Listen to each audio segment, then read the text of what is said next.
그럼 오늘은 이 책이에요. 자, 최악을 극복하는 힘이라는 책입니다. 이걸로 토론을 해보겠습니다. 네. 그러면은 첫 번째, 이 책을 여러분들은 어떤 분들에게 추천을 하시나요?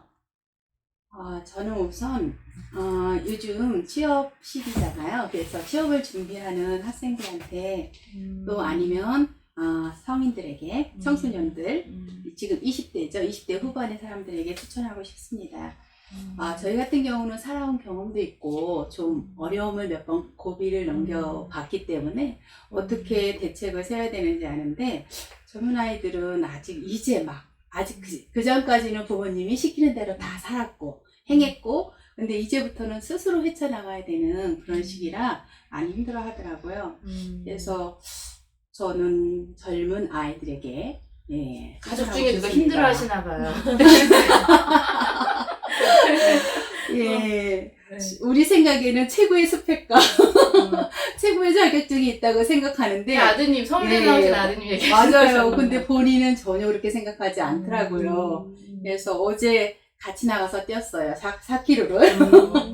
그래서 같이 뛰면서 젊은 애들은 아직은 진짜 약하다. 그런 거 정말 많이 느꼈어요. 스트레스에 약하고 그동안 제가 영어 공부 같은 경우도 제가 평생 가르쳤는데 정말 잘했다고 생각하거든요. 그리고 라이팅이나 스피킹도 제일 잘했다고 생각하는데 본인은 또 그렇게 생각하지 않더라고요. 그러면서 많은 스트레스 받고 이제 월요일날 면접을 보는데 스트레스 굉장히 많이 받고 불안해하고 그래서 저는 추천하고 싶습니다. 취준생들에게. 저도 제이님 의견에 동의해요. 뭐냐면 여기 인내의 창을 넓히기 위해서는 스트레스를 경험하고 그 다음에 스트레스를 활성화를 극복하고 그 완전히 회복하는 단계를 거쳐야 되는데, 제니님 말씀처럼 이제 저희 나이 때는 그런 걸 겪었는데 젊은 세대는 그거를 처음 겪어봐서 아마 스트레스가 엄청 심할 것 같아요. 네, 저도 그래서 제니님처럼 그 20대 중반, 후반 이 친구들이 특히 이 책을 읽으면 내가 스트레스 받는 게 이런 과정이구나라는 거를 알면 좀 덜 불안할 것 같은 생각이 저도 듭니다. 두 분은 어떻게 생각하세요? 저 같은 경우는 직장인들, 특히 조금 초년생들한테 조금 추천하고 싶은 책이었어요. 왜냐면 이제 번아웃이 올 때까지 스스로 모르고 있다가 조금 무리하게 사는 경우가 많잖아요. 근데 특히 초년생들이 좀 그 조절이 안 되고 또 열정이 되게 불타오르는 시기이기 때문에 너무 집중하다 보면 건강을 잃기도 하고 좀 워라밸 조절이 안 되기도 하고 좀 그런 것 같거든요. 그래서 책을 보면서 좀 제 모습이 좀 생각나기도 했고 그래서 좀 찔리는 데가 많았어요. 좀 이렇게 조절을 못하고 몰아붙인 면이 있지 않았나. 그래서 좀 반성을 했는데, 저랑 비슷한 연배거나 아니면 시작하는 친구들, 사회생활 시작하는 친구들이 좀 읽으면 좋을 것 같다는 생각이 있어요. 알겠습니다. 저는 이 책을 읽으면서 요새 제가 좀 트라우마에 대한 공부를 하고 있다 보니까 좀 연결되는 점들이 있더라고요. 특히 요번에 이태원 참사 같은 일이 사실은 그 현장에 있었던 사람들한테도 스트레스고 트라우마를 남지만 보고 있는 저희들한테도 사실은 되게 커다란 스트레스와 트라우마로 남거든요. 그렇죠. 근데 그런 것들을 갖다가 그러니까 일상의 모든 것들이 사실상은 이제 그런 것들을 통해서 그러니까 학교에서도 직장에서도 가졌었던 그런 사건들이나 그런 것들이 내 삶 속에서 스트레스를 작용을 하면서 우리가 좀 여유롭지 않게 산다라는 생각이 들거든요. 그래서 저는 여기서 나오는 여러 가지 기법들을 실질적으로는 조금 눈에 띄어지는 트라우마가 있는 사람들이나 아니면 이제 스트레스 이거 보면서 느꼈던 게, 집안에서 아시죠? 남편이 오늘 기분이 안 좋았어. 또는 내가 기분이 안 좋았어. 들어오는 순간부터 느껴지는 그 공명현상. 이거 이 책을 보니까 그게 당연한 거더라고요. 그렇죠. 네. 한 사람의 이 기분 나쁨, 언짢은 불편함, 스트레스 지수로 인해서 가족 전체가 다 그 공명 상태에 들어감으로 인해서 이게 더 커지잖아요. 그렇죠? 그러니까 가족의 불안을 갖다가 이렇게 또는 긴장감을 이렇게 잡아주는 역할을 해야 되는데 참 고맙게도 여기서 했던 말 중에 하나가 한 사람이라도 그런 스트레스를 조절할 수 있는 맞아요. 진정 효과를 갖고 있는 사람이 있다 그러면 그걸 또 이제 그것도 마찬가지로 공명 효과로 다 같이 진정이 될 수 있다라고 얘기하거든요. 그래서 좀 이 시대를 사는 사람들은 다 필요하지 않을까. 아까 얘기했었던 그런 사건이 사실 그거 하나만이 아니라 주변에서 많이 일어나거든요. 근데 그런 다른 사람들의 사건이라 하더라도 나한테 끼쳐지는 영향들이 있기 때문에 기본적으로 이 시대를 살아가기 위해서는 다들 이런 이 책을 읽고서 여기 나오는 몇 가지 기법들이 있어요. 스트레스 그런 과정을 갖다가 활성화를 좀 감소시키는 되게 또는 체계적인 방법이 있었어요. 미리미리 그걸 극복할 수 있게끔 자기를 만들어가는 그런 부분들이 있기 때문에 모두에게 필요하지 않을까라는 생각을 해요. 참 좋은 책이에요, 그죠? 자, 그럼 이번 주제로 넘어가서 각자 이제 감명 깊게 읽었던 페이지를 이제 낭독하고 이제 의견을 나눴으면 좋겠어요. 왜냐면 각자 느꼈던 페이지가 다르면 저희가 그 다른 지식들을 같이 공유하면 더 우리가 지식이 높아질 수 있을 것 같습니다.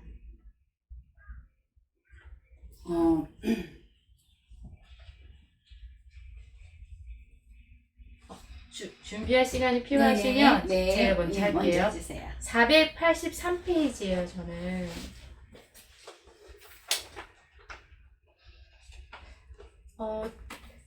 제가 요 483페이지를 꼽은 이유는 제가 극도의 공포를 공포와 두려움을 2번을 크게 느껴봤어요. 근데 이 책을 읽었으면은 그렇게까지 두려움을 안 느꼈을 것 같아요. 그래서 보면은 저도 제일 2번이지만 첫 번째 공포는 이제 대학원 졸업하고 이제 직장을 잡을 때 되게 이상하게 두려움을 느꼈어요. 공포감을. 근데 그때 요 페이지에 이제 답이 나와 있더라고요. 뭐냐면 두려움과 자기 의심은 정확히 우리가 가장 창의적인 일을 하고 있을 때 생겨나는 경우가 많다. 역설적으로 두려움과 자기 의심은 종종 우리가 정확히 해야 할 일을 하고 있음을 시사한다. 그래서 어떤 프로젝트나 소명에 더 많은 열정을 느낄수록 그에 대한 두려움이 커진다는 것이다. 그래서 두려움은 자기 연민과 이어지고 저항을 마주하기로 해서 이거를 잘 식별하고 비판적 호기심을 잘 알아차리고 쉬운 방법으로 착수하면은 이 두려움과 자기 의심이 엷어진다고 하는데 이거를 제가 나도 모르게 겪었더라고요. 되게 두려웠는데 어쨌든 그거를 극복했고 또 비슷하게 두려움이 있었는데 또 극복하고 그걸 2번 하고 나니까 더 이상 그렇게 두려운 일이 없어졌던 것 같아요. 네, 그래서 아쉬웠어요. 이거를 제가 좀 일찍 읽었으면 그때 그렇게 정말 두렵지 않았을 텐데. 그렇지 않아요. 지났기 때문에 그걸 정의할 수 있는 거지. 그때 나 일주일 내내 울었어요. 입을 뒤집어 쓰고. 그러니까 울어서도 극복을 했으니까 그때 그게 그거였구나 하면서 이름을 붙여서 그래 맞아 이런 것은 이렇게 해야 돼 이게 되는 거지. 만약에 먼저 읽었다 하더라도 경험하지 않으면 그게 그건지 모르죠. 근데 주변에서는 난리였죠. 왜 그러냐, 취업이야 될 텐데. 근데 저는 그냥 엄청 그게 두려웠어요, 그냥. 그러니까 주변에서는 객관적으로 두려울 일이 아니다. 근데 그러니까 더 숨었던 것 같아요. 너무 두려워서 그냥 저는. 근데 이게 정확히는 제가 무언가를 깨고 창의적으로 처음으로 사회에 발 딛는 게 두려웠던 것 같아요. 경제적인 활동을 이제 본격적으로 한다는 두려움? 복합적이었던 것 같아요.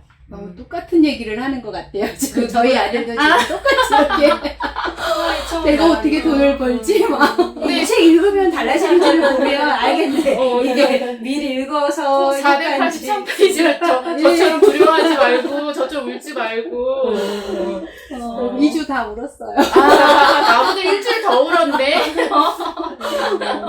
아주 식구들이 저 놀리거든요. 너 그때 일주일간 울었던 거 기억나냐고.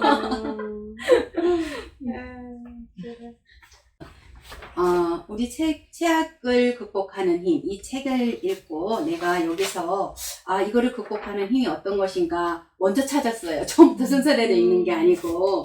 그래서 같이 읽고 싶은 부분이 있는데요. 페이지 537쪽입니다. 운동에 대해서 나와요. 운동의 이제 효과에 대해서 나오는데 읽어보니까 제가 똑같이 이렇게 했더라고요. 첫 번째, 운동을 하면 스트레스 활성화를 해소해 시간이 지날수록 생체 적응 부하를 감소할 수 있다.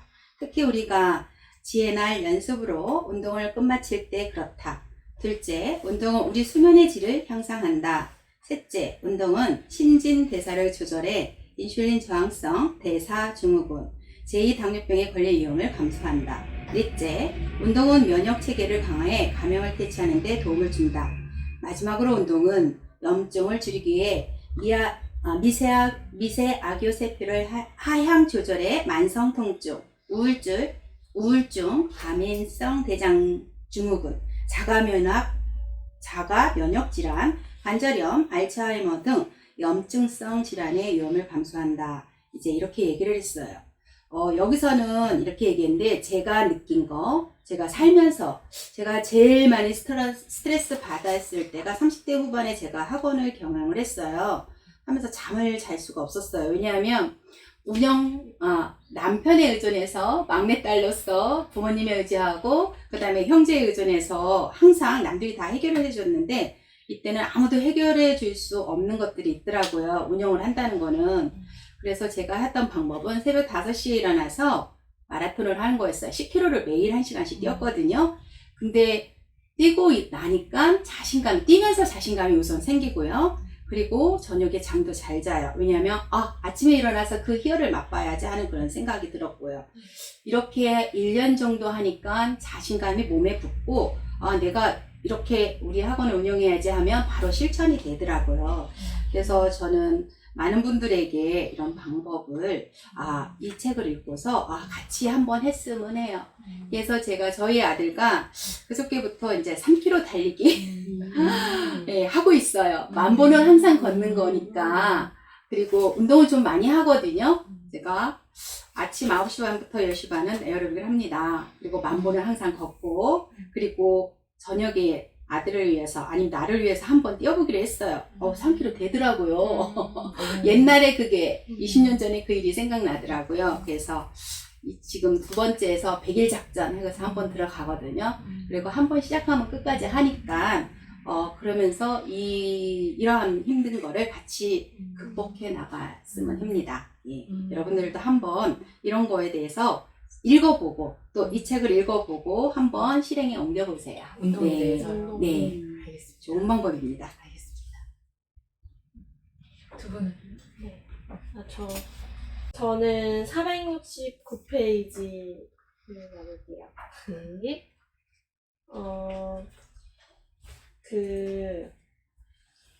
우리가 계속 조금 아까 처음에 추천했던 치즈랑도 비슷한 얘기인데 이렇게 고통 없이 성취는 없다 이런 모토로 스스로를 되게 몰아붙이는 사람들이 많잖아요. 현대인들이. 근데 이제 이런 최고의 성과를 이루려는 그 뇌에서 선택하는 게 그 전체적으로 이제 고통의 전반부에만 초점을 맞추고 자기를 이제 안전지대로 그 이후에 끌어내고 이제 뭐 이런 거에 대해서는 좀 잘 못하는 뇌로 사고가 돌아가는 것 같아요. 그래서 이런 한계를 무시하는 행위 이런 거에 대한 얘기를 하고 있거든요. 뒤에까지 해서 네, 얘기가 되는데 이게 이제 우리가 갖고 있는 경계는 항상 역동적이어서 변할 수가 있고 그거를 계속 인지를 하고 이렇게 맞춰줘야 되는데 이런 마음 챙김이 없이 계속 한계를 밀어붙이기만 하면은 이제 자기 자신을 학대하는 그런 일이 되고 그리고 그런 거를 이제 경계가 유동적이기 때문에 점점 확대해 나갈 수도 있다라는 얘기를 하고 있거든요. 그래서 자기 제한적인 그런 믿음은 이제 걸림돌이 될 수 있고 그래서 현실은 고통스럽지만 받아들이고 그 저항의 범위를 이제 넓혀가는 운동을 이렇게 마음 챙김 운동을 하는 게 좋겠다라는 얘기가 좀 와닿았습니다. 네. 네, 저는 지금 금방 얘기하셨던 케이님의 자, 사고의 그 계획이 1.0이라고 이 책에서는 나오잖아요. 네. 그렇죠? 그 1.0에 해당하는 사고의 계획을 2.0으로 돌리는 부분이 495페이지에 나오거든요. 그래서 계획 2.0에 해당하는 사고내를 만들기 위해서 여기서 이제 5가지 원칙을 얘기를 했거든요. 첫 번째 원칙이 우리가 인내의 창안에 있을 때 선택을 해야만 자연히 장기적인 성공과 행복에 이르는 더 나은 선택을 할 수 있다는 것 해서 조급하게 첫 번째 그 사고에 내가 막 몰아붙이는 대로 선택을 하는 것이 아니라 우리가 인내의 창이 넓어져 있을 때, 그러니까 첫 선택부터가 되게 중요한 것 같아요. 좀 불안하고 긴장이 되어 있고 쫓겨서 하는 선택은 결국은 나중에 우리로 하여금 다시 번복하게 만들고 불안하게 만들더라고요. 그래서 가장 우리가 인내의 창 안에 있을 때 선택해야 한다는 부분. 두 번째 원칙은 의도성이거든요. 우리가 원하는 바를 분명히 추구하는 것. 그러려면 분명히 우리가 뭘 알아야지, 뭘 원하는지 자각에 해당하는 부분도 이 안에 들어간다라는 생각이 들더라고요. 그리고 498에 가서 세 번째 원칙, 모든 일을 일정에 끼워 넣을 수는 없으니 선택을 해야 한다라는 거. 우리가 할 일 목록이 너무 많아져서 연애를 결정도 못한다라는 걸 때 점점 욕심만 많아지고 근데 이 와중에 우리가 진짜 중요한 게 뭔지를 선택해서 분별할 수 있는 능력을 키워야 되는 것도 되게 중요하다라고 얘기하고 있고요. 500페이지에 네 번째 원칙이 있거든요. 의도적으로 일정에 충분한 여백을 두는 것. 저는 이걸 유연성으로 봤어요. 어떤 일이 벌어졌을 때 내가 그것을 갖다가 하지 못한 상황을 만들지 않게끔 일부러 유연성을 가지고 대처할 수 있는 그런 환경을 마련하는 것. 그 다음에 501페이지에 5번째 원칙이 있거든요. 물리적 환경에서 삐걱거리는 바퀴를 손보는데 매주 몇 시간씩을 들이는 것이다. 이 말은 뭐냐면 우선 내 주변부터 정리하고 내가 정말 효율적으로 일할 수 있게끔 항상 내 주변을 정리, 정돈 내지는 내 마음도 마찬가지로 그런 부분에 신경을 먼저 써야지 효율성 있게 정말 내가 하고자 하는 일을 내가 이제 주도적으로 그러니까 모든 삶 속에서 주도권을 내가 가지려면 이 정도의 여유와 그 다음에 이제 좀 편안한 상태에서의 선택들이 좀 필요하지 않나. 이 부분을 계획 2.0에서 얘기하고 있거든요. 그래서 마지막 원칙이 502페이지에 나와 있는데요. 주의 분산을 최소화하고 하루 종일 인내의 창을 넓게 유지하기 위해 유사한 에너지 수준의 작업을 한데 묶어서 처리하는 것이다. 이렇게 나와 있어서 우리가 그러니까 이 책의 전반적인 것들이 사실 저는 책은 되게 어려운 듯 느껴졌으나 실행이 생각보다 쉬운 거라는 생각이 많이 들었어요. 이 책이 조금 어렵게 느껴지는 건 실험이라든지 과학적인 부분을 되게 많이 설명해줘요. 우리를 설득하기 위해서. 근데 그렇게 많이 안 해도 우리는 할 건데 좋다고 생각하며 그렇기 때문에 실행력이 사실 책에 나와 있는 많은 설명보다 생각보다 쉽다. 참 좋은 책인 것 같아요. 네. 그래서 이제 그런 부분들이 좋았습니다. 우선은 이 책은 그럼 모두 다 추천하는 걸로요. 네. 많은 사람들한테. 오늘 토론 여기서 마치도록 하겠습니다. 네. 감사합니다.